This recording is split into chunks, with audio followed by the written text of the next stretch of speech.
هل اللهجات المغربية والجزائرية فعلا صعبة أم فيهم سهولة لكن بسبب سرعة الكلام العرب بصورة عامة لا تفهمها، ولا الموضوع فيه تعقيد أكثر؟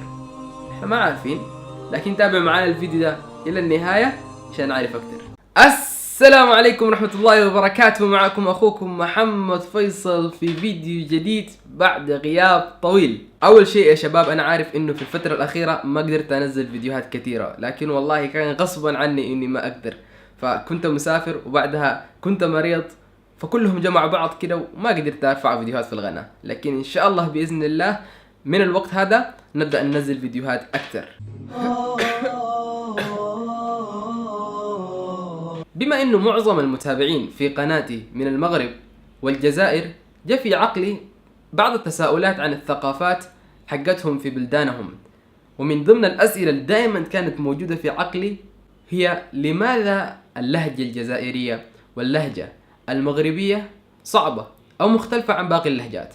وأنا أعتقد كثير من العرب عندهم هذا السؤال في عقلهم، وطبعا ده ما فيه اي نوع من الاساءة او شيء مثل كده. كل واحد يفتخر بلهجته، كل واحد يفتخر ببلده، كل واحد يفتخر بتاريخه، لكن فقط تعمق في الثقافات وعايزين نعرف اكثر ونعرف الاختلافات. فانا دخلت على الانترنت زي ما انتم شايفين وكتبت لماذا اللهجة المغربية صعبة. اخذت المغرب كمثال، دخلت في اول رابط جاني، والموضوع ما هو بهذه السهولة. حتشوفوا الان كلام كثير جدا جدا.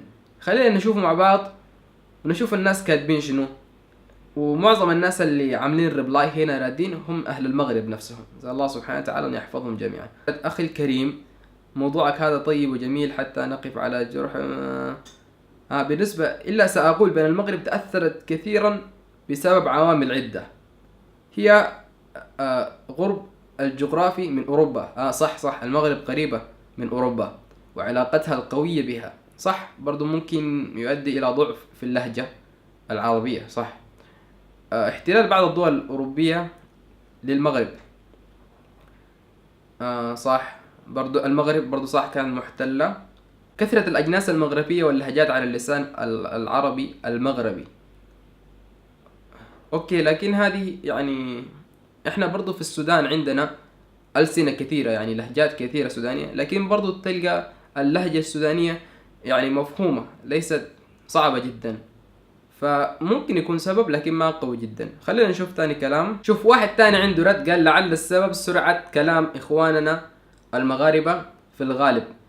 أهل المغرب، هل أهل المغرب يتكلموا بسرعة لذلك لا نفهمهم؟ ممكن. هذا يقول كلام قوي ومختلف، يقول بل بالعكس، سمعت من بعض من درسوني العربية في الصغر أن اللهجة المغربية من أقرب اللهجات إلى العربية الفصحى. يعني إذا المشكلة فينا إحنا. أظن أننا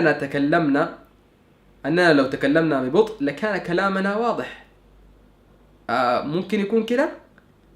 يعني اللهجة المغربية لو المغاربة تكلموا ببطء هتكون أقرب لهجة إلى اللهجات العربية. والله أنا ما أعرف، والله ما أعرف، ده كلام جديد علي. هذا واحد تاني يقول كلام، يقول السلام عليكم، اللهجة المغربية ليست اللهجة الوحيدة التي يصعب فهمها، فهنالك أيضا اللهجة الجزائرية، نعم أنا ذكرتها، والليبية والتونسية.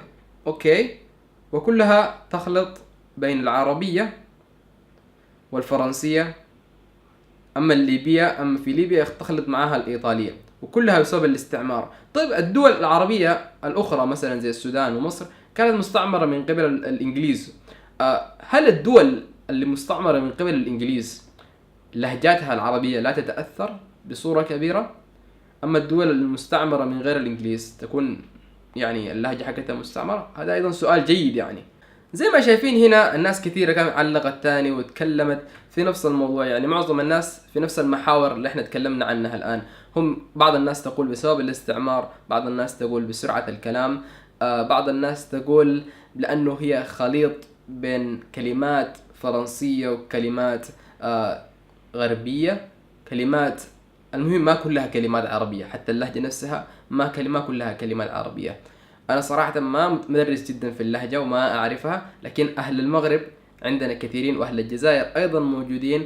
اكتبوا لي تحت في التعليقات ورونا شنو ممكن يخلي اللهجة المغربية شوية صعبة، أو اللهجة الجزائرية أيضا شوية صعبة ومختلفة عن باقي اللهجات العربية. أنا عن رأيي أكثر جواب مقتنع به إلى الآن هو أن المغرب والجزائر الاثنين هما تقريبا قريبين من أوروبا، فده من الأسباب اللي خلتهم يعني يكونوا شوية في اختلاط عندهم بين أوروبا والدول العربية، فيكون في صعوبة في اللهجة والكلام العربي. ولكن أيضا في ناس من المغرب والجزائر معلقين يقولوا لو الناس يعني الجزائريين والمغاربة تكلموا بطريقة بطيئة الناس تقدر تفهمهم بسهولة. هل الكلام ده صحيح؟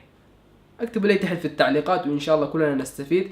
أي واحد عربي يشوف هذا الفيديو ويشوف التعليقات تحت إن شاء الله ياخد صورة ممتازة أو يفهم الوضع بصورة كبيرة. دي كانت نهاية الفيديو. هذا كان فيديو عفوي بسيط عن شعوب بلادهم أخرجت كثير من العلماء وكثير من العقول العظيمة، فحبينا نتعرف أكثر على ثقافتهم ونتعلم أكثر، وإن شاء الله هم حيورونا أكثر في التعليقات تحت وحيفيدونا. فشكرا لكم كلكم أهل الجزائر، شكرا لكم كلكم أهل المغرب، أهل تونس، أهل ليبيا زي ما ذكروا، ديل اللي هم استعمروا من الفرنسيين واستعمروا من الإيطاليين. وشكرا لكل أهل الدول العربية، نسأل الله سبحانه وتعالى أن يوفقنا كلنا للخير. كان معكم محمد فيصل، شكرا لكم جميعا للمشاهدة، وانتظرونا في فيديوهات قادمة إن شاء الله أفضل وأجمل ومفيدة. سبحانك اللهم وبحمدك، أشهد أن لا إله إلا أنت، أستغفرك وأتوب إليك. السلام عليكم.